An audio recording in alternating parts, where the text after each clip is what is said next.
শিক্ষার্থীদের দেয়া বাজার দরে বিক্রি হচ্ছে না আলু, পেঁয়াজ, গরুর মাংস, ব্রয়লার মুরগি সহ নিত্যপণ্য। বিভিন্ন মাধ্যমে তালিকা দেখে বাজারে এসে হতাশ হচ্ছেন ক্রেতারা। এমন পরিস্থিতিতে নিত্যপণ্যের যৌক্তিক মূল্য নির্ধারণে কৃষি বিপণন অধিদপ্তরকে তৎপর হওয়ার তাগিদ কৃষি অর্থনীতিবিদদের। কোন পণ্য কত দামে বিক্রি করতে হবে তার একটি তালিকা ধরিয়ে দেওয়া হয়েছে মহাখালী কাঁচাবাজারের এই ব্যবসায়ীর হাতে। 100 গ্রাম রাঁধুনি হলুদ বা মরিচের গুঁড়ার সাথে 2টি এবং 200 গ্রামের সাথে 4টি রাঁধুনি স্বাদ মিশালি ফ্রি। শিক্ষার্থীদের দেয়া বাজার দরে আলু 40, পেঁয়াজ 70, গরুর মাংস 650 এবং ব্রয়লার মুরগির দাম ধরা হয়েছে 140 টাকা কেজি। একই তালিকা বেশ কয়েকদিন ধরে ঘুরছে সামাজিক যোগাযোগ মাধ্যমেও। তবে ব্যবসায়ীরা বলছেন, যে মূল্যে বিক্রি করার কথা বলা হয়েছে পণ্য, সেই মূল্যের চেয়েও বেশি টাকায় আড়ত থেকে মালামাল কিনেছেন তারা। স্টুডেন্টরা যেভাবে বলছে ওইভাবে আমরা বেচতে পারি না, কারণ কি পাইকারি বাজারে মালের দাম কমে নাই। পাইকারি বাজারে যদি কমে আমরা কিনতে পারি তাহলে আমরা এখানে কমে বেচতে পারবো। পেঁয়াজ 70 টাকা স্টুডেন্টরা বেঁধে দিচ্ছে, ঠিক আছে। তো আমাদের কিনা বর্তমানে 112 টাকা 14 টাকা কিনা, আমরা 120 টাকা বিক্রি করতেছি।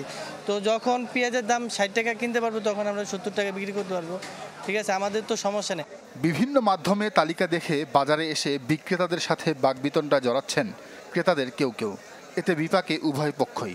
বাধ্য হয়ে অনেক পণ্য বিক্রি বন্ধ করেছেন ব্যবসায়ীরা।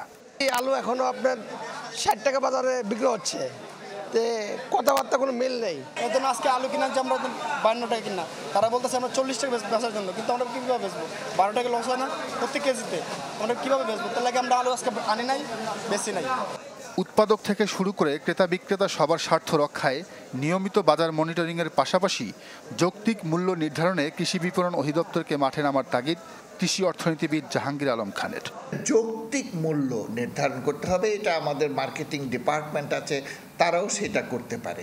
কাজে আমাদেরকে দেখতে হবে যে যারা ভোক্তা তারা যাতে না ঠকে এবং যারা ব্যবসায়ী আছে তাদেরও কোনো সমস্যা না হয়, এবং অন্যদিকে আমাদের কৃষক যারা আছে তারাও যাতে ন্যায্য দাম পায়। কাজেই সবার জন্য একটি স্বস্তির জনক মূল্য আমাদেরকে নির্ধারণ করতে হবে। সব পক্ষের সমঝোতায় দ্রুত নিয়ন্ত্রণে আসবে বাজার, এমনটাই প্রত্যাশা সবার। নাজমুল হুদা সুমন, চ্যানেল 24, ঢাকা।